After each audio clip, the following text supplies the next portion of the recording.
પણ એમાં બીજા રંગના પુષ્પો પણ પરોવેલા છે. એમાં પુષ્પો કયા વપરાયા છે? તો કલ્પવૃક્ષના તાજા અને સરસ પુષ્પો એનાથી એ માળા ગૂંથાય છે. એમાં બીજા ચંપો, અશોક, પુન્નાગ, નાગકેસર, પ્રિયંગુ, શિરીષ, મોગરો, મલ્લિકા, જાઈ, જુઈ, અંકોલ, કોચ, કોરિંગ, નવમાલિકા, બકુલ, તિલક, વાસંતિકા, સૂર્ય વિકાસી કમળ, ચંદ્ર વિકાસી કમળ, ગુલાબ, મચકુંદ અને માધવી લતા, આ બધાના પુષ્પો પરોવાયેલા છે. અહીંયા જેટલા પણ પુષ્પોના નામ મેં લીધા, આ બધા જ પુષ્પો પ્રભુને સમર્પિત થઈ શકે એમ છે. અત્યારનો જે જૈન સંઘ છે એ માત્ર 5-6 પુષ્પોને જ ઓળખે છે અને એટલું જ ચડાવતો હોય છે. તમને પ્રભુ પૂજામાં વપરાય એવા પુષ્પો એની ઓળખાણ કરવાનું કહીએ, સાચું કહેજો, જાઈ, જુઈ અને ચમેલી, આ ત્રણેયને પરફેક્ટ અલગ પાડી શકે કે આ જાઈ છે, આ જુઈ છે ને આ ચમેલી છે, એવું તમારામાંથી અહીંયા કોણ છે? ભાગ્યે જ કોઈ હશે. તો ખાસ એ કહેવાનું કે આવા પુષ્પો પણ પ્રભુને ચડાવવાનો ભાવ રાખો. તમારા ઘરે એક નાનકડું સ્થાન એવું રાખો કે જ્યાં પ્રભુ પૂજાના પુષ્પો ઉગી શકે.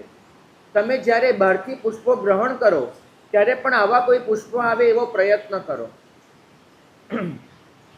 ડમરાના પાન અને આંબાની મંજરી, આ બધાની સુગંધ એની સાથે જોડાયેલી છે અને પોતાની અનુપમ અને મનોહર સુગંધ એનાથી એ દસેય દિશાઓને મગમગાયમાન કરે છે.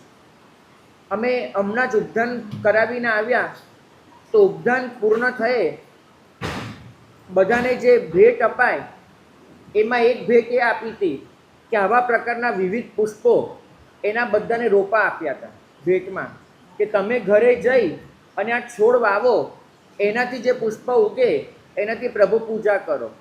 શ્રી સંઘ એમાં જ્યારે આવા પર્યુષણ જેવા મહાપર્વો આવે ત્યારે પ્રભાવનાનો આવો પણ કોઈ વિકલ્પ વિચારી શકાય કે આપણે સંઘમાં અલગ અલગ પ્રકારના પુષ્પના રોપાની પ્રભાવના કરીએ.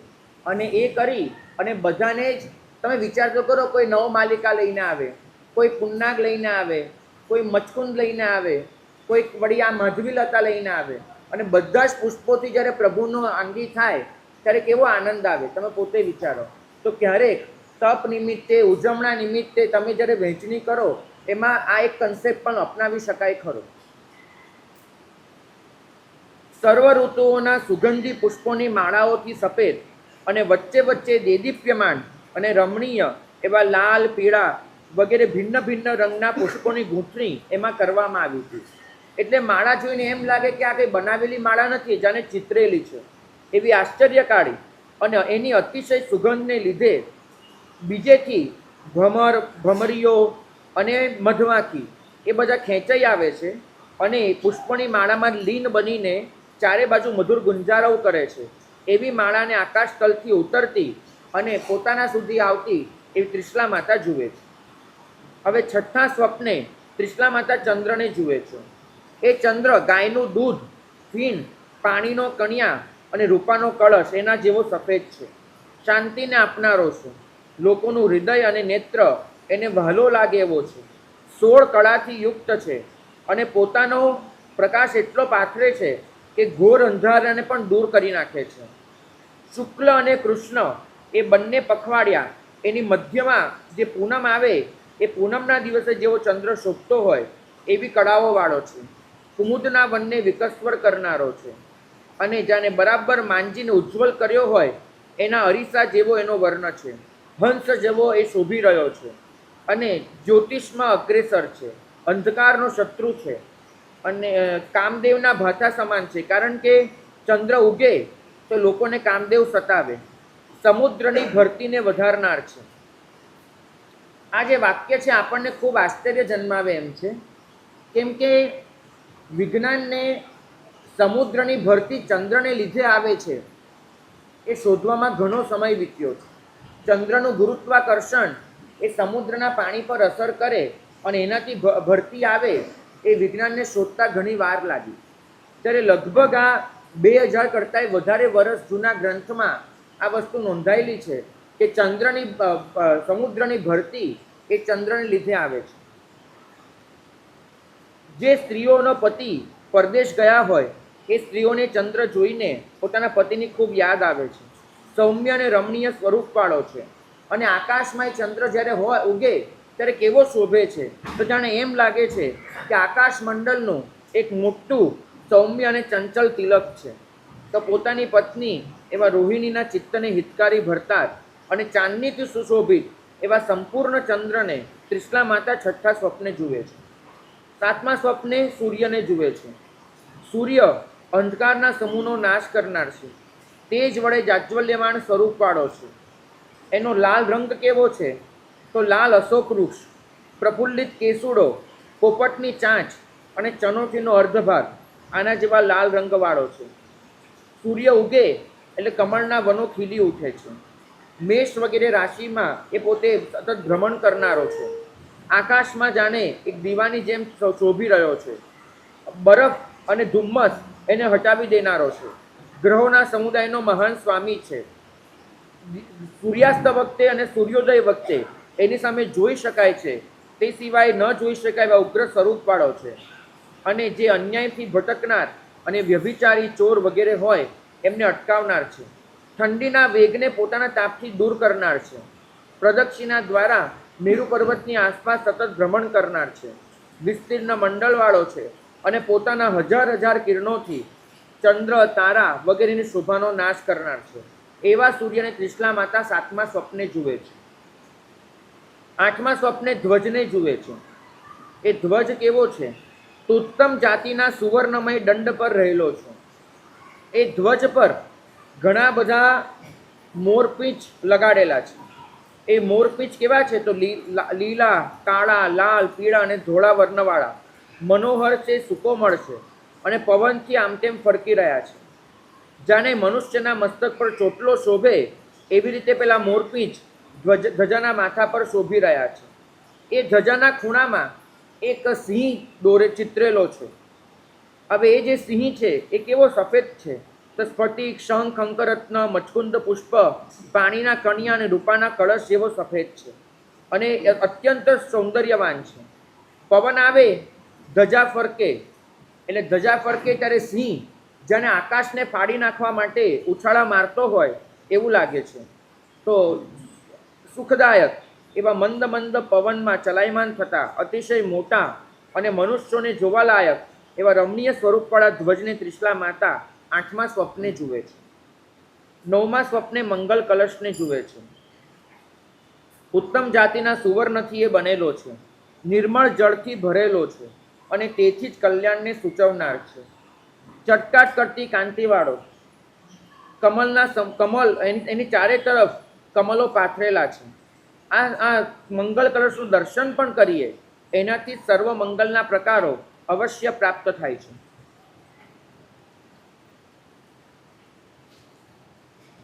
એને ઉત્તમ ઉત્તમ રત્નથી બનેલા કમળ પર મૂકવામાં આવ્યો છે.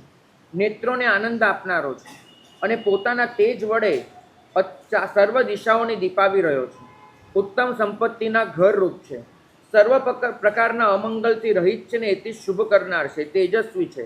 ધર્મ, અર્થ અને કામ એ ત્રણેય સંપત્તિના આગમનને સૂચવનારો છે.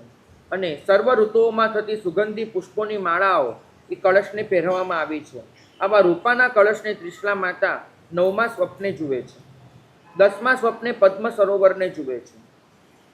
પદ્મ સરોવર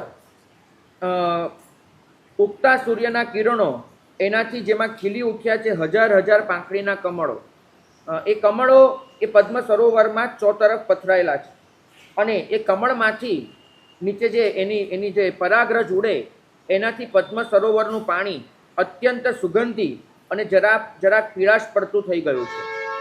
એની અંદર બહુ બધા જલચરો છે, માછલાઓ છે, સૂર્ય વિકાસી, ચંદ્ર વિકાસી, લાલ, મોટા, સફેદ અનેક જાતના કમળો એમાં ઉગેલા છે અને એ સરોવર પોતે રમણીય રૂપની શોભાવાળું છે.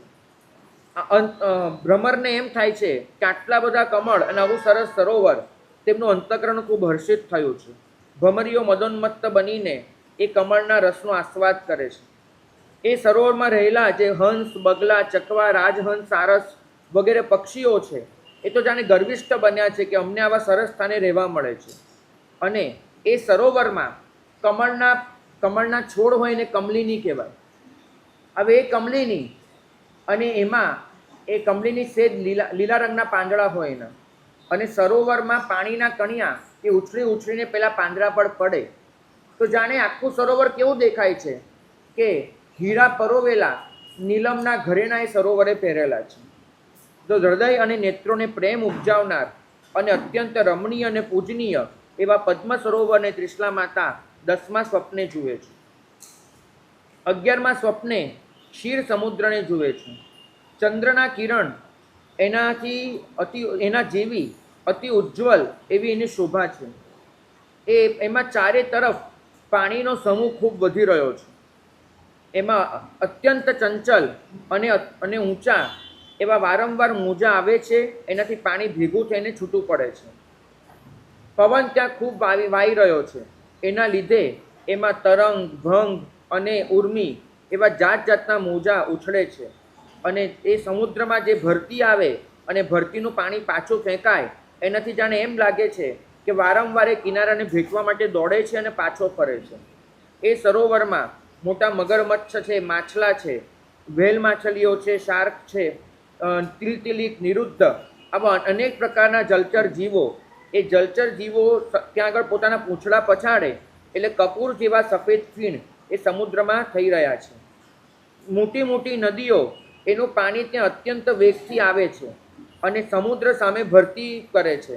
એટલે બે પાણી સામસામે અથડાય એટલે આવર્ત રચાય. તો એ આવર્તને લીધે પાણી એમાં જ ગોળ ગોળ ફર્યા કરે. તો આવી રીતે જેમાં ચક્રાકાર પાણી ઘૂમી રહ્યું છે એવા ક્ષીર સમુદ્રને શરદ ઋતુના ચંદ્રમા જેવા મુખવાળી ત્રિશલા માતા 11મા સ્વપ્ને જુએ છે. 12મા સ્વપ્ને નવા ઉગેલા સૂર્યના બિંબ જેવી કાંતિવાળા અને જે દેવ વિમાનને જુએ છે 12મા સ્વપ્ને. તો નવા ઉગેલા સૂર્યના બિંબ જેવી કાંતિવાળું છે, તેજવાળું છે, ઉત્તમ સુવર્ણ અને મહામણીઓ એના સમૂહથી વ્યાપ્ત છે. એ જે દેવ વિમાન છે એ દેવ વિમાનમાં સોનાના પ્રતર એટલે સોનાના પાટિયા જડેલા છે અને એમાં મોતીની માળા પરોવેલી છે. પુષ્પોની માળાઓ પણ ત્યાં છે. એ દેવ વિમાનની દિવાલો પર અનેક પ્રકારના ચિત્રો દોરવામાં આવ્યા છે, જેમાં વરુ છે, ઘોડા છે, વૃષભ છે, હાથી, મગર, માણસ, પંખીઓ, સર્પ, કિન્નર દેવો, રૂરુ પ્રકારના હરણ, અષ્ટાપદ, ગાયો, સંસક્ત પશુ, આવા પદ્મિની, અશોકલતા, આવા અનેક પ્રકારના ચિત્રો એ દેવલોકમાં દોરવામાં આવ્યા છે. એમાં સતત ગંધર્વ દેવો ગીત ગાવી રહ્યા છે અને વાજિંત્રો વગાડી રહ્યા છે. એના અવાજથી આખું દેવ વિમાન વ્યાપ્ત છે. અને એ દેવ વિમાન જેમ જેમ આગળ વધતું જાય તો એમાં શું થાય છે કે દેવ વિમાનમાં સતત દેવ દુંદુભી વાગે છે. દુંદુભી એટલે મોટું નગારું, એને દુંદુભી કહેવાય. એ વાગે છે તો જાણે એમ લાગે છે કે કોઈ મેઘની ગર્જના થઈ રહી છે અને પોતાના અવાજથી આખા જીવલોકને એ વિમાન પૂરી રહ્યું એવું લાગે છે. એમાં અનેક પ્રકારના ધૂપ એની સુગંધ પથરાયેલી છે, અનેક પ્રકારના ચૂર્ણ એ પણ ત્યાં પાથરેલા છે અને અત્યંત ઉજ્જવળ એવી શોભાવાળું અને શ્રેષ્ઠ દેવો એ ત્યાં રહે છે. તો આવું જે દેવ વિમાન છે જે બીજા દેવ વિમાનો કરતાં ખૂબ ઉચ્ચ કક્ષાનું છે, જ્યાં આગળ સતત સાતા વેદનીયનો જ ઉપભોગ છે, એવા દેવ વિમાનને ત્રિશલા માતા 12મા સ્વપ્ને જુએ છે. 13મા સ્વપ્ને ત્રિશલા માતા રત્નના ઢગલાને જુએ છે. એ રત્નનો ઢગલો એમાં કેવા પ્રકારના રત્નો છે તો પુલક, વજ્ર, ઇન્દ્રનીલ, સસ્ય, કર્કેતન, લોહિતાક્ષ, મરકત, મસારગલ્લ, પ્રવાલ, સ્ફટિક, સૌગંધિક, હંસગર્ભ, અંજન, ચંદ્રપ્રભ, આવા અનેક પ્રકારના રત્નો ત્યાં આગળ છે. આ રત્નનો ઢગલો એ છે તો જમીન પર, પણ જાણે એટલો ઊંચો છે કે આકાશને શોભાવતો હોય, આકાશને તેજસ્વી બનાવતો એવું લાગે છે. તો આવા મેરુ પર્વત જેવા ઊંચા એવા રત્નના ઢગલાને ત્રિશલા માતા 13મા સ્વપ્ને જુએ છે. 14મા સ્વપ્ને ધૂમ રહિત એવા અગ્નિને જુએ છે. આ અગ્નિ કેવો છે?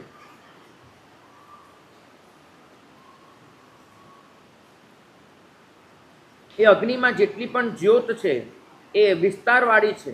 એમાં સતત ઘી અને મધ એ સિંચાઈ રહ્યું છે. તો ધગધગતી અને જાજ્વલ્યમાન જ્વાળાઓથી ઉજ્જવલ અને મનોહર જ્વાલા એક ઊંચી ચડે, બીજી એનાથી વધારે ઊંચી ચડે, તો જાણે એમ લાગે છે કે બધી જ્વાળાઓ એકબીજાની સ્પર્ધા કરી રહી છે. અને એટલો ઊંચો એ અગ્નિ છે કે આકાશને પણ જાણે પકાવવાની તૈયારી કરતો હોય. અને અતિશય વેગથી ચંચલ એવા અગ્નિને ત્રિશલા માતા 14મા સ્વપ્ને જુએ છે. આ રીતે કોઈ પણ તીર્થંકર ભગવંતની માતા જ્યારે તીર્થંકર કુક્ષીમાં પધારે ત્યારે 14 મહાસ્વપ્નોને જોતા હોય છે. એટલું ખાસ ધ્યાનમાં રાખવું કે જ્યારે તીર્થંકર પધારે ત્યારે સ્વપ્ન ન દેખાય, પણ એ રાત્રિને વિશે માતા સ્વપ્ન જોતા હોય છે. આ રીતે ઇમે યારિસે શુભે સોમે પિયદંસણે સુરુવે સુવેને દક્ષુણ શયન મજ્જે પડિબુદ્ધા અરવિંદ લોયણા હરિત પુલય અંગી. આવા અત્યંત શુભ, સૌમ્ય, પ્રિયદર્શન, સુરૂપ એવા સ્વપ્નને જોઈને જેની આંખો કમળ જેવી છે અને જે હર્ષથી પુલકિત અંગ, રોમાંચિત અંગવાળા થયા છે એવા ત્રિશલા માતા પોતે ઉઠ્યા. અને પછી શું કર્યું? તયેનમ સા ત્રિશલા ખત્યાણી ઇમે એયારુવે ઓરાલે 14 મહાસુમીને પાસિત્તાનમ પડિબુદ્ધા સમાની હત્તચુઠ્ઠ જાવહિયા. આવી રીતે 14 મહાસ્વપ્નોને જોઈને જ્યારે ત્રિશલા માતા જાગ્યા ત્યારે રિષ્ટ થયા, તુષ્ટ થયા અને મેઘની ધારાથી સિંચાયેલા કદંબ પુષ્પની જેમ વિકસિત રોમરાજીવાળા થયા. અને સુમિનોગહમ કરિત્તા સૈનિક જાઓ અભૂત થઈ. પોતે સ્વપ્નને બરાબર ધારણ કરે છે અને ધારણ કરીને પોતે શૈયામાંથી ઊભા થાય છે. ઊભા થઈને પાદપીઠ પર પગ મૂકીને પોતે નીચે ઉતરે છે અને કોઈ પણ પ્રકારની ચપલતા વગરની અત્યંત શાંત, જાણે રાજહંસી ચાલતી હોય એવી ગતિથી જ્યાં સિદ્ધાર્થ મહારાજાની શૈયા છે, જ્યાં સિદ્ધાર્થ મહારાજા પોતે સૂતા છે ત્યાં આવે છે. અને આવીને સિદ્ધાર્થ મહારાજાને અત્યંત મીઠી એવી વાણીથી ઉઠાડે છે. હવે સિદ્ધાર્થ મહારાજાને જે વાણીથી ઉઠાડે છે એ વાણીના અહીંયા કુલ મળી અને 22 વિશેષણો આપ્યા છે. બરાબર? વાણી કેવી હોવી જોઈએ એના માપદંડ તરીકે આ 22 વિશેષણો ખૂબ ધ્યાનમાં લેવા જેવા છે. તમારે બધાએ આજે ખાલી એક કામ કરવાનું છે.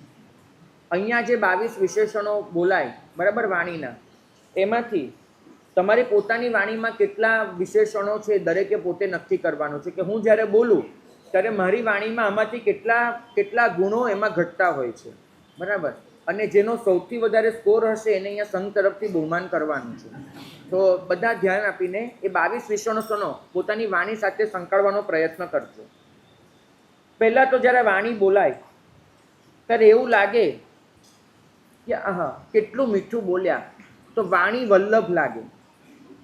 2, આપણને થાય કે આવી વાણી વારંવાર બોલાયા જ કરે. એ વાણી સાંભળી અને ક્યારે પણ દ્વેષ ન જન્મે.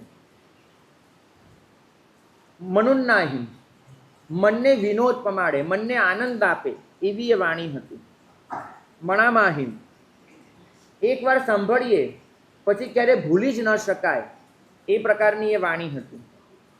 ઉરાલાહીમ, એમાં જે અક્ષરો પસંદ કરવામાં આવ્યા હતા એ પણ ઘણા સારા હતા. બોલવામાં ધ્યાન રાખવું પડે, ક્યાં કયો શબ્દ વપરાય એ બહુ મહત્વનું છે. કલ્યાણાહીમ, સમૃદ્ધિ એને કરનારી એ વાણી હતી. શિવાહીમ, એ વાણી સાંભળીએ અને આપણા ઉપદ્રવો દૂર થાય એવી એ વાણી હતી. ધન્નાહીમ, એ વાણી સાંભળવાથી ધન પ્રાપ્તિ થાય, એવા પુણ્યનો સંચય થાય એવી એ વાણી હતી. મંગલ્લાહીમ, મંગલ કરવામાં કુશળ એવી એ વાણી હતી. સસ્સિરિયાહીમ, એ વાણીમાં શબ્દો એટલા સરસ હતા કે જાણે એમ લાગે કે અલંકાર પહેરીને સરસ્વતી પધાર્યા એવી એ વાણી હતી. હિય ગમણિજાહીમ, અત્યંત કોમળ અને સહેલાઈથી સમજી શકાય એવી એ વાણી હતી.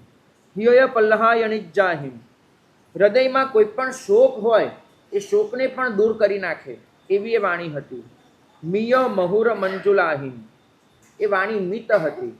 શબ્દો થોડાક હતા, અર્થ ઘણો મોટો હતો. એ વાણી મધુર હતી. શ્રોતાના જે કાન છે એને સુખ આપનારી હતી. અને મંજુલ હતી, જાણે એમ લાગે કે પાયલ કોઈ પહેરીને આવે અને પાયલનો રણકાર કેવો હોય એવી રણકારવાળી એ વાણી હતી. તો આવી વાણીથી બોલતા બોલતા ત્રિશલા માતા સિદ્ધાર્થ મહારાજાને ઉઠાડે છે. આપણા જૈનોમાં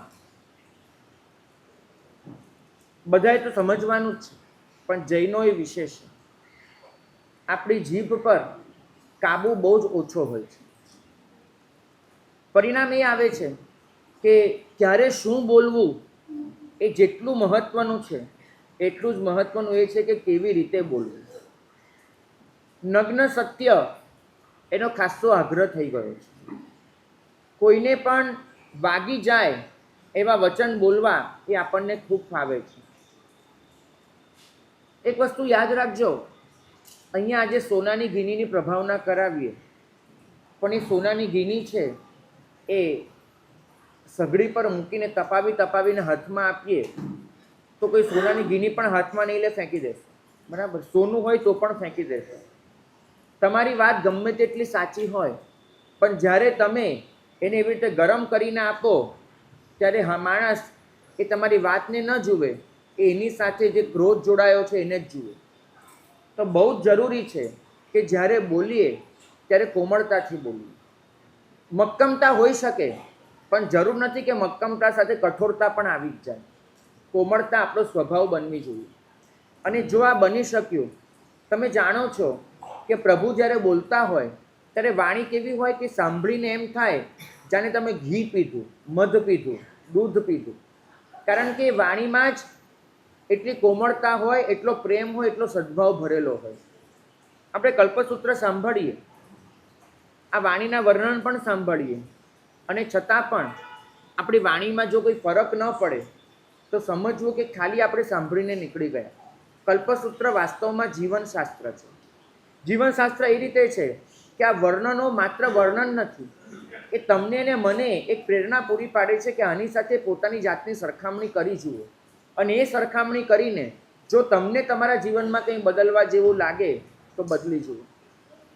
અમારે ત્યાં અમે ઉપાશ્રય દેરાસરમાં કામ કરતા માણસને પણ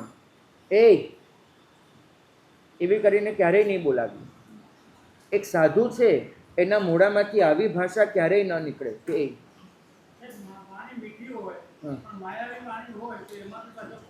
બિલકુલ બિલકુલ ભાગ્યશાળી. હા, વાણી મીઠી અને અંદર કપટ. બરાબર? એના માટે તમારા સંસ્કૃતમાં બહુ સરસ એક વાક્ય આવે છે, મધુ તિષ્ઠતિ જીહ્વાગ્રે હૃદયે તુ હલાહલમ. હા, જીભ પર મધ લઈને ફરે છે અને હૃદયમાં તો હાલાહલનો કુંભ ભર્યો છે. એવા લોકો તો ન જ ચાલે. બરાબર? કૃત્રિમતા તો નથી જોઈતી, પણ સામે સાચા આશયથી પણ બોલાતું જે વાક્ય હોય એ જેટલું મીઠું હશે એટલું વધારે સ્પર્શ છે. તમે વિચાર કરો કે અહીંયા આખા સૂત્રમાં તમે જ્યાં પણ જોશો એકબીજાને શેનાથી સંબોધન કરે છે?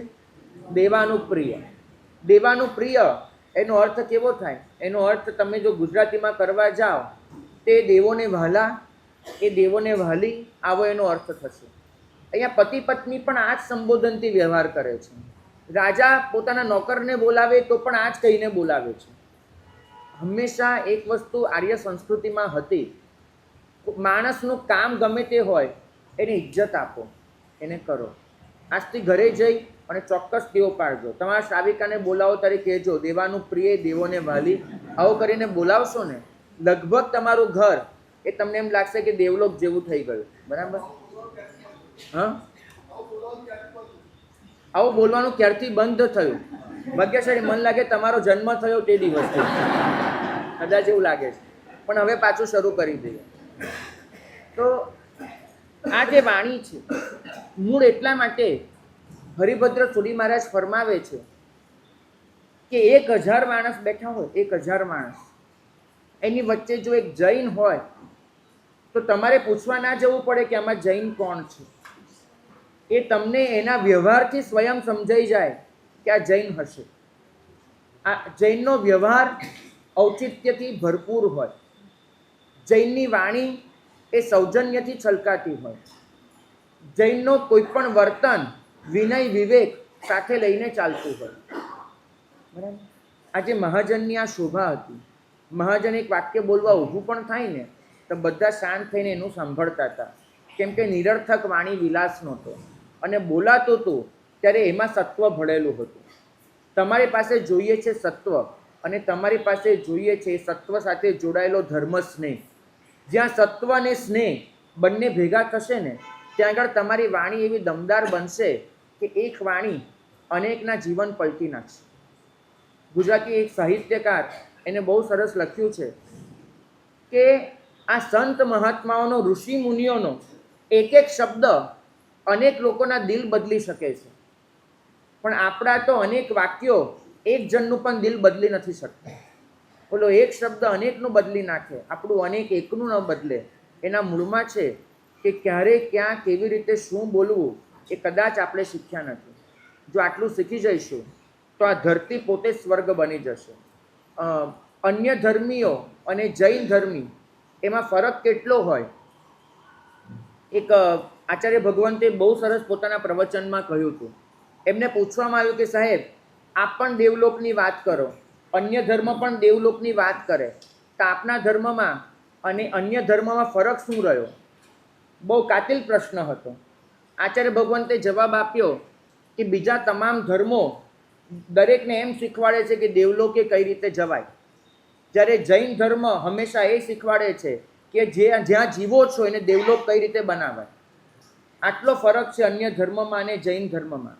આ ધર્મે દેવલોકમાં જવાની વાત નથી કરી, તમે જ્યાં છો એને દેવલોક બનાવવાની વાત કરી છે.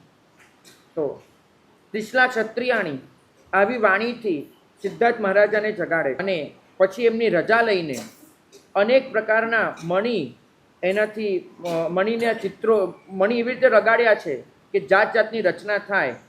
તો એ મણિ ખચિત ભદ્રાસન એના પર પોતે બેસે છે, અને બેસીને આશ્વસ્ત થાય છે, વિશ્વસ્ત થાય છે. અને પછી સિદ્ધાર્થ ક્ષત્રિયને એવી જ મીઠી વાણીથી બોલતા બોલતા આ પ્રમાણે કહે છે, એવમ ખલો અહમ સ્વામી, હે સ્વામી, અજ્જતંસી તારી સયંસી સૈનિધ્યંસી. હું આજે અત્યંત ઉત્કૃષ્ટ શૈયા પર જ્યારે સૂતી હતી ત્યારે કાંઈક સૂતાને જાગતા મેં 14 મહાસ્વપ્નો જોયા છે. અને એ 14 મહાસ્વપ્ન પોતે જે રીતે જોયા હતા એનું વર્ણન ત્રિશલા માતા એ સિદ્ધાર્થ મહારાજાને કરે છે. અને પછી પૂછે છે કે તમ એતેસિમ સામી ઓરાલાણમ ચોદ્દશનમ મહાસુમિનાણમ કે મન્ને કલ્યાણે ફલવિત્તિ વિશેષે ભવિષ્ય. કે હે સ્વામી, આ ઉદાર એવા 14 મહાસ્વપ્ન એનું કેવું કલ્યાણ કરનારું ફળ મળશે એ મને સહેજ બતાવો ને. તૈનમ સે સિદ્ધથે રાયા ત્રિશલાએ ખત્તિયાની અંત્યે મઠ્ઠમ સોચ્ચાની સમ્મ. હવે સિદ્ધાર્થ રાજા એમને ત્રિશલા ક્ષત્રિયની પાસે જ્યારે આ વાત સાંભળી ત્યારે પોતે રિષ્ટ થયા, તુષ્ટ થયા, અત્યંત આનંદિત થયા, અને આનંદિત થઈને, રોમાંચિત થઈને એ સ્વપ્નને બરાબર ધારણ કરે છે. અને ધારણ કરીને પોતે વિચારણામાં પ્રવેશ કરે છે, વિચારવાનું શરૂ કરે છે. એમની પોતાની પાસે સ્વાભાવિક પોતાનું મતિજ્ઞાન છે, બુદ્ધિ છે. પોતે જ્યારે વિદ્યાર્થી અવસ્થામાં 14 સ્વપ્નશાસ્ત્રનો અભ્યાસ કર્યો, એના સંસ્કારો પણ જળવાયેલા છે. તો એ સ્વપ્નશાસ્ત્રનું જ્ઞાન, પોતાની બુદ્ધિ, આ બધું જ ભેગું કરીને સ્વપ્નના અર્થનો નિશ્ચય કરે છે. અને એ નિશ્ચય કરીને ત્રિશલા ક્ષત્રિયાણી એમને એવી જ મધુર વાણીથી આ પ્રમાણે કહે છે, હોરાલાણમ તમે દેવાનું પ્રિય સુમિના દીઠા. હે દેવાનું પ્રિય, તમે ખૂબ ઉદાર સ્વપ્નો જોયા છે, તમે કલ્યાણને કરનારા સ્વપ્નો જોયા છે. શિવા ધનના મંગલલા સસ્સિરિયા, આપણા બધા જ ઉપદ્રવો દૂર થશે, આપણને ધન ધાન્યની પ્રાપ્તિ થશે, આપણું મંગલ થશે. આવા શોભાયમાન સ્વપ્નો જોયા પછી આપણી કોઈ જ ઈચ્છા બાકી નથી રહેવાની. દેવાનું પ્રિય, તમે આવા મહાન સ્વપ્નો જોયા છે. અર્થ લાભો દેવાનું પ્રિય, આપણને અર્થનો લાભ થશે. ભોગ લાભો દેવાનું પ્રિય, આપણને ભોગનો લાભ થશે. પુત્ર લાભો દેવાનું પ્રિય, આપણને પુત્રનો લાભ થશે. સુખ લાભો દેવાનું પ્રિય, આપણને સુખનો લાભ થશે.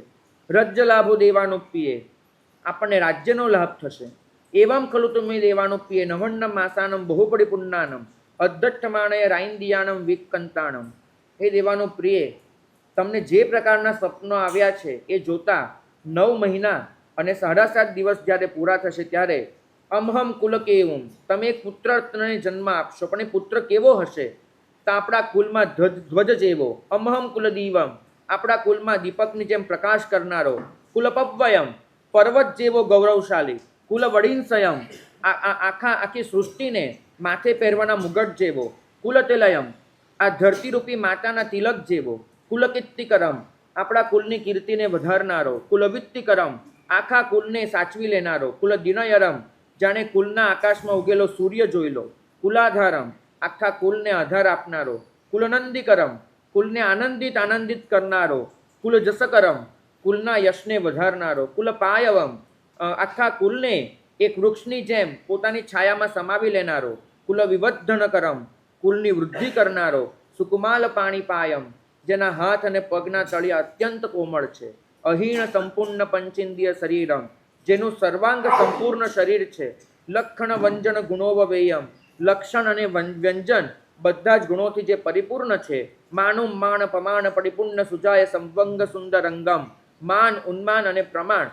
બધી જ રીતે જેનું સર્વાંગ સુંદર છે, શશી સોમાકારમ ચંદ્ર જેવું જેનું મુખ કમળ છે, કંતમ પિયમ સુદંસનમ દારયમ પયાહિસી અત્યંત ભાલો લાગે એવા બાળકને તમે જન્મ આપશો, શિવ્યણમ દારય ઉન્મુક્ત બાલભાવે વિન્નાય પરિણય મિત્તે જોવણગ મનુપત્તે અને એ બાળક જ્યારે બાલ્ય અવસ્થાને વટી જશે અને યૌવન અવસ્થાને પામશે ત્યારે એને સઘળું વિજ્ઞાન સ્વયં પરિણમશે, એ શૂર થશે, વીર થશે, વિક્રમી થશે, વિચ્છિન્ન વ્યુલબલવાહણે એનું સૈન્ય એના સાધનો બધા ખૂબ જ વિપુલ પ્રમાણમાં હશે, અને રજ્જવૈ રાયા ભવિષ્ય એ રાજાઓનો પણ રાજા થશે, તમ ઓરાલણમ તમે દેવાનું પીએ સુમિના દીક્ષા તમે અત્યંત મહાન સ્વપ્નો જોયા છે, આમ કરી અને ત્રિશલા માતાને વારંવાર આનંદ ઉપજે એવી રીતે એમની ઉપબૃંહણા કરે છે.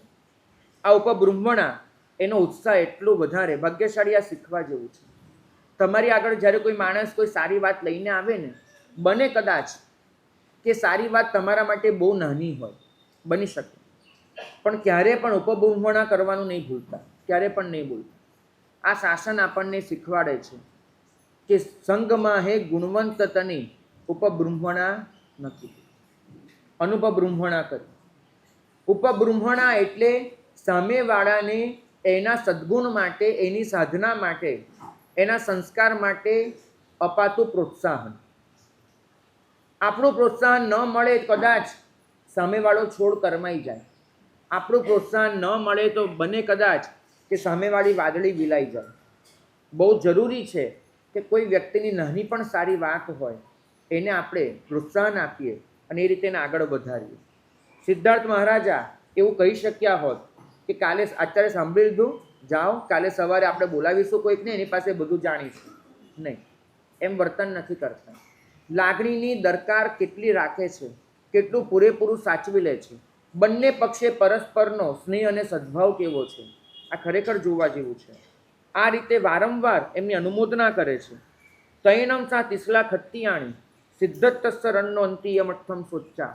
ત્રિશલા માતા સિદ્ધાર્થ રાજા પાસે જ્યારે અર્થ સાંભળ્યો ત્યારે સાંભળીને હૃષ્ટ થયા, તુષ્ટ થયા, બે હાથ જોડીને મસ્તક નમાવીને આ પ્રમાણે કહે, એવમેયમ સ્વામી તહમેયમ સ્વામી અવિતહમેયમ સ્વામી. હે સ્વામી, તમે જે કહ્યું એ તદ્દન સાચું છે, મેં આવું જ આ સ્વપ્નનું ફળ ઈચ્છ્યું હતું, આપે બહુ જ સાચું કહ્યું છે. સચ્ચેન મે સમઠ્ઠે સે જયમ તુભ્ય વયહત્તિ કટ્ટુ.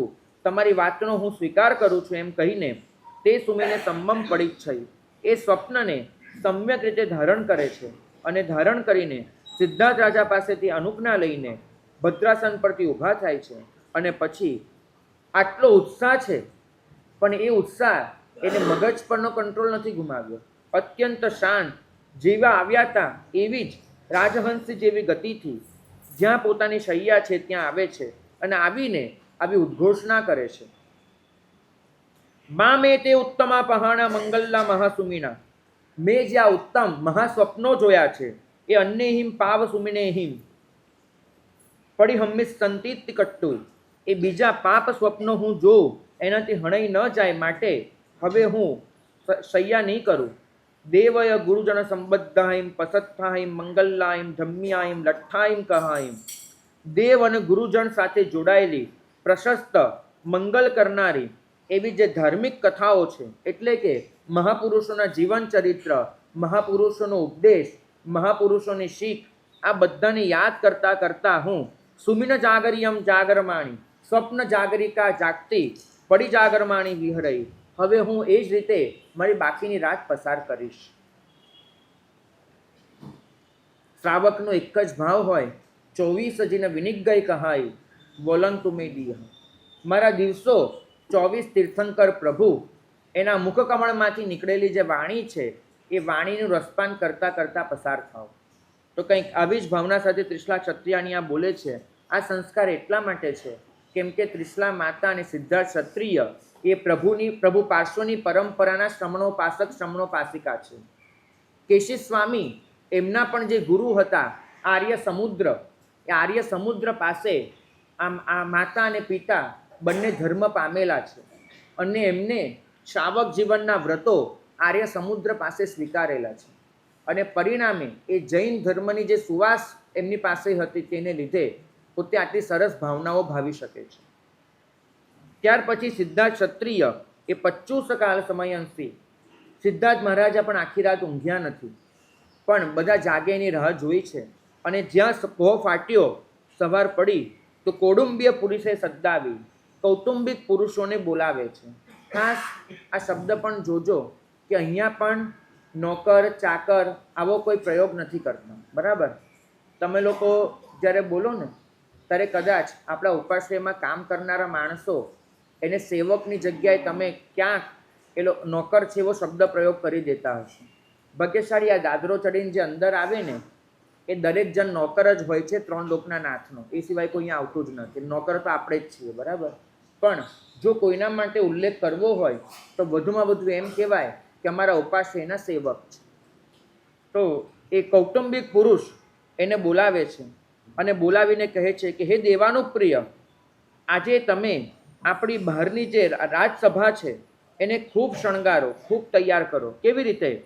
તો ત્યાં સુગંધી પાણીનો છંટકાવ કરો, એને બરાબર વાળીને સાફ કરો અને સાફ કરીને એમાં પવિત્ર એવા સુવર્ણ જલ વગેરે છાંટો. ત્યાં આગળ ચારે તરફ પંચવર્ણના સુગંધી પુષ્પો એની વિવિધ રચનાઓ કરો. ત્યાં આગળ વિવિધ જાતના ધૂપ પ્રગટાવો, એનાથી એને મગમગાયમાન કરો. ત્યાં ચૂર્ણનો છંટકાવ કરો અને ચૂર્ણનો છંટકાવ કરીને જાણે આખી રાજસભા કોઈ ગંધવટી હોય એવી રીતે તૈયાર કરો. તૈયાર કરીને રાજસભાના મધ્ય ભાગમાં પૂર્વ દિશા સામે મું આવે તેવી રીતે એક સિંહાસન મુકાવડાવો અને આટલું કામ કરીને મારી આજ્ઞા મને પાછી આપો. કૌટુંબિક પુરુષ પૂછતા નથી કે સાહેબ આજે છે શું. રાજાએ કીધું સ્વીકાર, અને 2 હાથ જોડી અને કહે છે કે સ્વામી અમે ઝડપથી આ કામ કરીને આપણી પાસે પાછા આવીએ છીએ. અને એ કૌટુંબિક પુરુષો એ ત્યાંથી બહાર નીકળ્યા અને સિદ્ધાર્થ મહારાજાએ જે રીતે કહ્યું હતું તે રીતે આખી રાજસભાને તૈયાર કરીને સિદ્ધાર્થ મહારાજા પાસે પાછા આવે છે અને આવીને 2 હાથ જોડીને મસ્તક નમાવીને સિદ્ધાર્થ મહારાજાની આજ્ઞા એ એમને પાછી આપે છે. આ વિનય અને વિવેક ખાસ શીખવા જેવું છે. આપણને ગુરુ ભગવાન તરફથી, વડીલ તરફથી, કોઈના પણ તરફથી કંઈ કામ મળ્યું હોય, આપણે એ કામ કરી પણ દીધું તો પાછી પહોંચ આપવી જોઈએ, જેથી એ કામ ત્યારે આજ્ઞા પ્રતિપૂર્ણ કરી કહેવાય. એ સિદ્ધાર્થ ક્ષત્રિય મહારાજા એ સવાર પડી એટલે પોતે શૈયા પરથી ઊભા થાય છે. સવાર પડી ત્યારે કેવી પડી? તો પહેલાં તો પોહ ફાટ્યો, બરાબર, પછી ધીમે ધીમે કમળ ખોલવાના શરૂ થયા અને પછી અશોક, લાલ અશોક, પછી કેસુડાનું ફૂલ, પોપટની ચાંચ અને ચનોઠીનો અર્ધ ભાગ, આના જેવા લાલ રંગવાળો કમલના વનને વિકસિત કરનારો એ સૂર્ય ઉગ્યો. અને સૂર્ય ઉગ્યો ત્યારે કેવો ઉગ્યો? તો તેજસા જલંતે, તેજથી જાજ્વલ્યમાન સ્વરૂપવાળો. અને એ સૂર્ય આવવાની સાથે જ અંધારાને ગળચી ઝાલીને બહાર કાઢી મૂક્યો. અને સૂર્ય એ વિચારે કે આ બધા લોકો તો હજુ સૂતા છે, તો મારે એ બધાને જગાડવા જોઈએ. તો કેવી રીતે જગાડે છે? તે બાલ સૂર્ય એને પોતાના કોમળ કોમળ કિરણો એ બધાના ઘરની બારીમાંથી અંદર મોકલ્યા અને જાણે એ કિરણોએ ગાલ પર હાથ ફેરવી અને બધાને જગાડ્યા. અને પછી એ કિરણોએ અત્યંત અરુણ રંગની, એટલે કે આપણે લાલનો એક વિશેષ શેડ, એ રંગની જાણે કુમકુમનો રંગ હોય તેવો એવા રંગની આખી સૃષ્ટિમાં રંગોળી પૂરી. અને ત્યારે સિદ્ધાર્થ મહારાજા પોતે ઉઠે છે. ઉઠીને પાદપીઠ પરથી નીચે ઉતરીને જ્યાં વ્યાયામશાળા છે ત્યાં આવે છે. વ્યાયામશાળામાં આવીને અનેક પ્રકારના વ્યાયામ કર્યા, દાવપેચ કર્યા, મલ્લયુદ્ધ કર્યું અને આ બધું કરીને પોતે શાંત થાક્યા, પરિશ્રાંત થયા. અને એ પછી એમને પોતે ચંપી કરાવી, એટલે કે શરીરની સંબાધના કરાવી. સંબાધન કરતી વખતે કયા તેલનો ઉપયોગ કરવામાં આવ્યો છે? તો શતપાક તેલ, સહસ્ત્રપાક તેલ, આવા અત્યંત સુગંધી તેલ, એનાથી એમને ચંપી કરાવી. આ જે ચંપી હતી એ તેલની એનાથી એ કેવી હતી? તો શરીરની 7 ધાતુઓ એને સુખ આપનારી, જઠરાગ્નિને પ્રદીપ્ત કરનારી, ઉદ્દીપ્ત બનાવનારી, બળ આપનારી અને સર્વ ઇન્દ્રિયો એને આનંદ આપનારી. આનાથી એનું અભ્યંગન થયું. અને એ પછી એમને તેલ ચર્મ પર બેસાડીને પહેલાં તેલને અંદર નાખે, પછી તેલને પાછું બહાર કાઢે. તો કેવા પુરુષોએ આ ચંપી કરી? તો જેમના હાથ પગના તળિયા અત્યંત સુકુમાલ હતા, જે ચંપી કરવામાં, તેલ અંદર ઉતારવામાં, તેલને પાછું બહાર કાઢવામાં અને સાંધાના બધા જ દુખાવા દૂર કરવામાં ખૂબ કુશળ હતા. એકદમ થાકે નહીં એવી શારીરિક તાકાત ધરાવનારા હતા, પરિશ્રમને જીતી લેનારા હતા. એવા પુરુષોએ જ્યારે અસ્થિ, માંસ, ત્વચા અને રોમરાજી ચારેને સુખ કરનારી એવી ચંપી કરી, ત્યારે સિદ્ધાર્થ મહારાજા એમનો શ્રમ દૂર થયો અને પછી પોતે વ્યાયામશાળાથી બહાર નીકળે છે. અને બહાર નીકળીને જ્યાં સ્નાન ગૃહ છે ત્યાં પોતે આવે છે. અને સ્નાન ગૃહમાં આવીને પોતે ત્યાં આગળ સ્નાન કરવા માટે બેસે છે. તો પહેલાં તો એ સ્નાન ગૃહ કેવું છે? તો જ્યાં સ્નાન ગૃહની જે બારીઓ છે એમાં જે જાળી છે એ જાળી પણ મોતીઓના સળિયાથી બનાવવામાં આવી છે. મોતી પરોવીને જાળી બનાવવામાં આવી છે. એ સ્નાન ગૃહ છે એની જે નીચેની ફરસબંધી છે એમાં અનેક પ્રકારના મણિ, રત્ન બધું જડવામાં આવ્યું છે. આવો રમણીય સ્નાન મંડપ. અને એમાં એક બાજોટ પર પોતે બેઠા છે. એ બાજોટ પણ સુવર્ણનો બનેલો છે અને અનેક પ્રકારના રત્નો ત્યાં જડેલા છે. આપણને થાય કે આ બધી વૃદ્ધિ સમૃદ્ધિનું વર્ણન કરવાનો અહીંયા શું મતલબ છે? મતલબ એક જ છે કે તમને તમારી વૃદ્ધિ કેટલી તુચ્છ છે એ ભાન કરાવવું. કારણ કે તમે જેમાં રમી રહ્યા છો, તમે જેમાં આનંદ અનુભવી રહ્યા છો, એ વૃદ્ધિ જે તમને આટલી આકર્ષે છે, જે તમને આટલો મોહ જન્માવે છે, મહાપુરુષો કદાચ એક તદ્દન બાળ જીવ માટે જે જરૂરી હોય એવું સાધન વાપરીને તમને એક સરખામણીમાં ઉતારીને તમારો મોહ ખલાસ કરી રહ્યા છે. એમને પોતે પુષ્પોદક, ગંધોદક, ઉષ્ણોદક, શુદ્ધોદક, શુભોદક આવા અનેક પ્રકારના પાણી એનાથી અત્યંત કલ્યાણ કરનારું સ્નાન કર્યું. અને સ્નાન કર્યા પછી એક રાજા છે પોતે, એટલે કોઈની નજર વગેરે ન લાગે એના માટે જે જાત જાતના કૌતુક વગેરે કરવાના હોય એ કર્યા. અને કરીને પછી અત્યંત સુકુમાર વસ્ત્ર શ્રેષ્ઠ કક્ષાનું એનાથી એમનું શરીર લૂછી નાખવામાં આવ્યું. અને ત્યાર પછી એમને અત્યંત મોંઘું એવું દુષ્ય રત્ન વસ્ત્ર પહેર્યું. શ્રેષ્ઠ કક્ષાનું વસ્ત્ર એને દુષ્ય રત્ન કહેવાય, એ ધારણ કર્યું.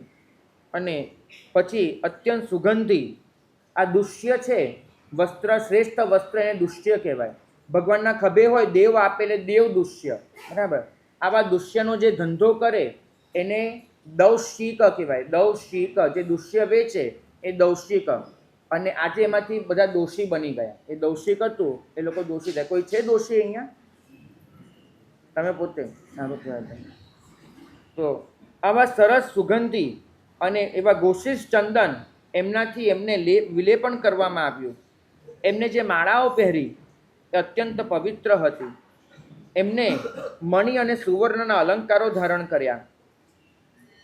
હાથ, પગ, ગળું, માથું, શરીરના જેટલા પણ અંગો પર આભરણ વગેરે પહેરી શકતા હોય રાજાને શોભે તે રીતે, એ રીતે એમને આભરણો ધારણ કર્યા છે.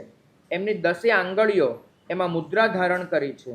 એમની આ જે બાજુબંધ પહેર્યા છે એ બાજુબંધથી તો જાણે આ ભૂજા થંભી ગયો એવું લાગે છે. આમે સિદ્ધાર્થ મહારાજા એટલા રૂપવંત હતા, તેજસ્વી હતા, અને એમાં પણ આવા સુંદર વસ્ત્રને આભૂષણ પહેર્યા તો જાણે એ રૂપમાં 4 ચાંદ લાગી ગયા છે. કુંડલ એનાથી તો એમનું જે મોઢું છે એ તો પ્રકાશિત થઈ રહ્યું છે. મુગટ એનાથી એમનું માથું પ્રકાશિત થઈ રહ્યું છે. હાર એનાથી એમનું વક્ષસ્થળ પ્રકાશિત થઈ રહ્યું છે. અને વીંટી એનાથી આંગળીઓ જાણે પીળી પડી ગઈ છે. એમને બહુ જ લાંબુ અને શ્રેષ્ઠ એવું વસ્ત્ર એનાથી ઉત્તરાસન કર્યું છે. અને પછી પોતે વીર વલયને ધારણ કરે છે. વીર વલય એટલે આપણી ભાષામાં કડું. કડું કેમ પહેરે? તો જે એવું વિચારતો હોય કે મારા કરતાં વધારે પરાક્રમી છે એ આવી અને મારું આ કડું ઉતારાવે, તો એ કડું જે છે વીર વલય એ અનેક પ્રકારના મણિ સુવર્ણ રત્નથી બનાવેલું છે, જાજ્વલ્યમાન છે. અને જે એ કડાની સંધિ પણ દેખી શકાય એવી નથી તેવું કડું એમને ધારણ કર્યું. કિમ બહુણા, વધારે તો શું કહીએ. કપ્પરુક્ષ એવી અલંકીય વિભૂષીએ નરિંદે. કલ્પવૃક્ષની જેમ એ રાજા પોતે અલંકૃત અને વિભૂષિત થયા છે. અને સકોરિંત મલ્લદામેનમ છત્રેનમ ધરિજ્યમાણેનમ, એમને માથે જે છત્ર ધારણ કર્યું છે એ છત્ર પર કોરંટ વૃક્ષના પુષ્પોની માળાઓ લગાડવામાં આવી છે. સેયવર ચામરાય મુદ્ધુવ્યમાણેહિમ, બે બાજુ ચામર વિંજાઈ રહ્યા છે. મંગલ જય સદ્દ કયાલોએ, એમનું દર્શન થાય આમ પોતે ચાલે અને ચારે બાજુથી જય હો વિજય હો આવા મંગલ શબ્દ બોલાઈ રહ્યા છે. અને જ્યારે રાજા સ્નાન ગૃહમાંથી બહાર નીકળે છે ત્યારે એમનો પોતાનો આખો રાજ પરિવાર ત્યાં આવીને ઊભો રહી ગયો છે. જે રાજ પરિવારમાં તમામ પ્રકારના રાજપુરુષો છે. ગણનાયક છે, દંડનાયક છે, કોટવાળ છે, માડંબિક, કૌટુંબિક, મંત્રી, મહામંત્રી, જ્યોતિષી, રાજપુરોહિત, એમના અંગરક્ષકો, શ્રેષ્ઠી, સેનાપતિ, સાર્થવા, સંધિ કરનારા, રાજદૂત, આવા બધા જ પ્રકારના રાજપુરુષો ત્યાં આવી ગયા છે. તો સિદ્ધાર્થ મહારાજ જ્યારે બહાર નીકળે છે આ બધાની સાથે ત્યારે કેવું લાગે છે? તો જાણે આકાશમાં વાદળો ઘેરાઈ ગયા હોય, અચાનક પવન આવે, વાદળો છંટાઈ જાય અને ચંદ્ર તમામ તારા સાથે એક સાથે પ્રગટ થાય એની જેમ સિદ્ધાર્થ મહારાજા તમામ આ બધા પુરુષો સાથે જાણે ચંદ્રની જેમ પ્રગટ થયા એવું લાગે છે.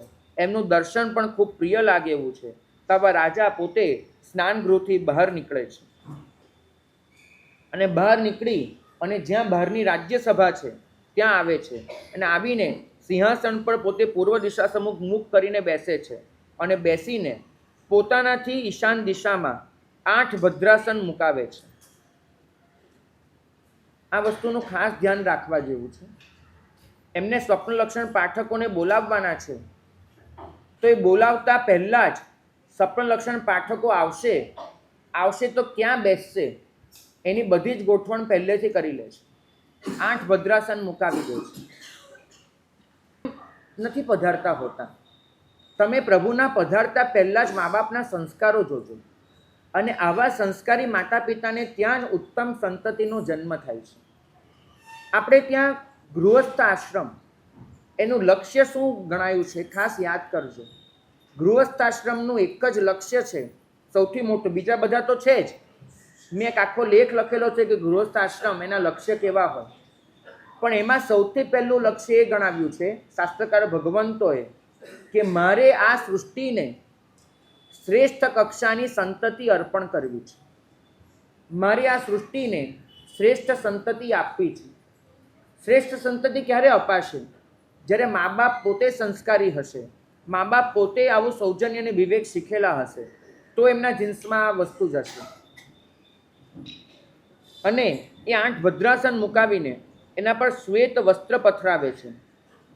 અને પછી જે સર્ષક એનાથી એના પર મંગલ કરાવે છે. અને મંગલ કરાવીને હજુ તમે એનું એક ઔચિત્ય જોજો રાજાનું. 8 ભદ્રાસન મુકાવ્યા છે સ્વપ્ન લક્ષણ પાઠકોને બોલાવીને બેસાડવા માટે. સ્વપ્ન લક્ષણ પાઠક આવશે, રાજા એમને સ્વપ્નના અર્થ પૂછશે, સ્વપ્ન લક્ષણ પાઠકો કહેશે. રાજા ચાહે તો પછી અંતઃપુરમાં જઈ અને ત્રિશલા માતાને બધું જ જણાવી શકે એમ છે. પણ રાજા એમ વિચારે છે કે ના, હું તો કહીશ ને, પણ ત્રિશલા પોતે પોતાના કાને સાંભળે તેને કેટલો આનંદ થાય. એટલે ત્રિશલા માતાને બોલાવવા માટે, રાજસભામાં બેસાડવા માટે એ કાળની રાજ પરિવારની મર્યાદાઓ પ્રમાણે સિદ્ધાર્થ મહારાજા પોતાનાથી બહુ દૂર નહીં અને બહુ નજીક નહીં એવી રીતે એક પડદો નખાવે છે. એ પડદો પણ શ્રેષ્ઠ વસ્ત્રનો છે. એના પર અનેક પ્રકારના મણિઓ જડેલા છે. પડદો પણ જોવામાં ખૂબ ગમે એવો છે. એના પર પણ વિવિધ પ્રકારના ચિત્રો ચિતરવામાં આવ્યા છે અને એવા શ્રેષ્ઠ કક્ષાના વસ્ત્રથી બનેલા પડદાને બંધાવીને એ પડદાની પાછળ ત્રિશલા માતાને બેસવા માટે અત્યંત મુલાયમ એવું એક ભદ્રાસન મુકાવે છે અને ભદ્રાસન મુકાવીને પોતે કૌટુંબિક પુરુષોને બોલાવે છે. બોલાવીને કહે છે કે હે દેવાનુપ્રિયો, જે 8 અષ્ટાંગ મહાનિમિત્ત એના જાણકાર હોય, વિવિધ પ્રકારના શાસ્ત્રોમાં કુશળ હોય એવા સપ્નલક્ષણ પાઠકોને બોલાવો. ત્યારે તે કૌટુંબિક પુરુષો સિદ્ધાર્થ રાજા પાસે આ સાંભળીને રાજી થયા કે અમને મહારાજાએ કોઈ આજ્ઞા કરી અને એ ક્ષત્રિય કુંડ ગ્રામ નગર એના મધ્ય ભાગમાં જ્યાં સ્વપ્નલક્ષણ પાઠકોના ઘર છે ત્યાં આવે છે. આવીને સ્વપ્નલક્ષણ પાઠકોને બોલાવે છે. સ્વપ્નલક્ષણ પાઠકોને જ્યારે આ સમાચાર મળ્યા કે સિદ્ધાર્થ મહારાજા તમને યાદ કરી રહ્યા છે, ત્યારે એ પણ ખૂબ હૃષ્ટ થયા, તુષ્ટ થયા.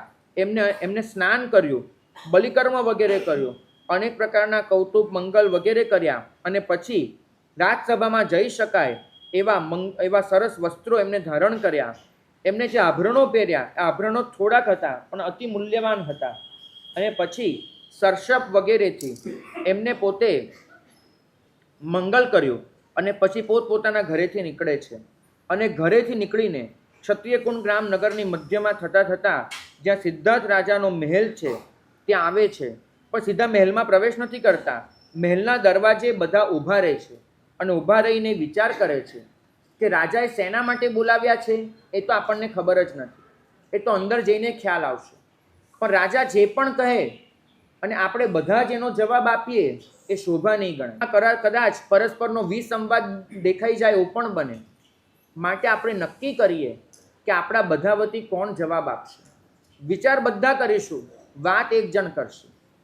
અને આ નક્કી કરીને પોતાની અંદર કોઈ નેતાને ચૂંટે છે. પોતે વિચાર કરે છે. એમને ક્યારેક કોઈ 500 સુભટની વાર્તા સાંભળી હશે, વાંચી હશે.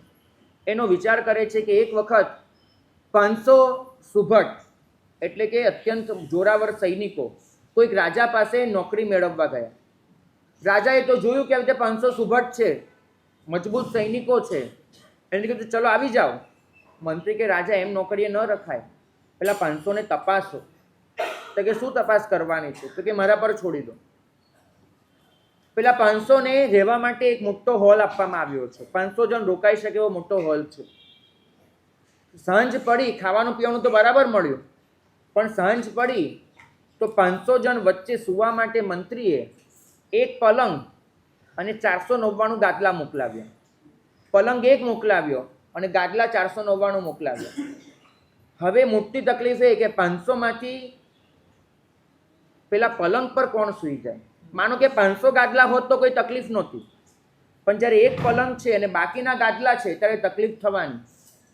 રાજા અને મંત્રી જોવા માટે ખાનગીમાં ઊભા છે અને પેલા 500 જણ અંદર ચર્ચા કરે, કોનો બાપ કેટલો મોટો, કોણ કેટલું પરાક્રમી, કોણે શું કરેલું અને કોનો આ પલંગ પર સૂવાને હક છે.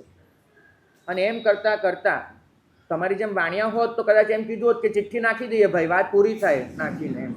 પણ હવે આ ક્ષત્રિય હોય, એને કેવી બુદ્ધિ ચાલે નહીં ચિઠ્ઠી નાખવાની. તે 500 જણ એ આખી રાત ઝઘડીને પૂરી કરી. પેલા મંત્રીએ કીધું રાજાને કે સાહેબ, આ રણ મેદાનમાં આ જ કરશે આ લોકો, ન રખાય. આ સપ્નલક્ષણ પાઠકો વિચારે કે આપણો પણ આ રીતે પરાભવ ન થાય 500ની જેમ, એટલે આપણે પોતાનો કોઈ નેતા નક્કી કરીને અંદર જઈએ. અને એ રીતે પોતાનો નેતા નક્કી કરી અને અંદર આવે છે. અને અંદર આવીને સિદ્ધાર્થ મહારાજા એને પોતે આશીષ આપે છે. એમની આશીષ પણ કેટલી મધુર છે.